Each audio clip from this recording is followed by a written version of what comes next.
பாடுறீங்களே பாட்டெலாம் எதுவும் கம்போஸ் பண்ணி பாடுவீங்களா? இல்லை அப்போ தான் என்னோடய சாங்ஸ் எல்லாத்தையுமே அவர்கிட்ட காட்டுறேன். அவர் அந்த சாங்ஸ் எல்லாம் கேட்டுட்டு நல்லா பண்ணியிருக்கிறீங்க, இப்போ நான் அடுத்து ஒரு படம் பண்ணுறேன், உங்களால் மியூசிக் பண்ண முடியுமான்னு. ஐயோ சார், அவர் விஜய் தேசிங் சார் இப்போ பேர் மாற்றி வச்சுருக்கிறாரு. இப்போ பெரிய படம்லாம் பண்ணிகிட்ருக்கிறாரு. அவர் சார் என்னால் சினிமாவுக்கு பேக்ரவுண்டு மியூசிக் அந்த பின்னணி இசைன்னு சொல்லுவாங்க, அதெல்லாம் எனக்கு பண்ண தெரியாது சார்.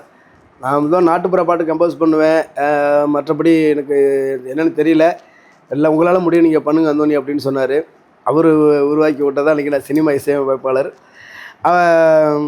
சாங்ஸு ஒரு சாங் பண்ணி காட்டினேன். இதை அதிலோட இது மாதிரி இன்னும் பெட்டராக இருந்தால் பிடிக்குன்னு சொன்னார். இன்னும் 2 சாங் பண்ணேன். ஒரு ஆப்ஷனுக்கு 3 ஆப்ஷன் கொடுத்தேன். அதை அவர் பார்த்துட்டு தேவையானதை வச்சுக்கிட்டாரு. அதிலே 2மே நடந்துச்சு.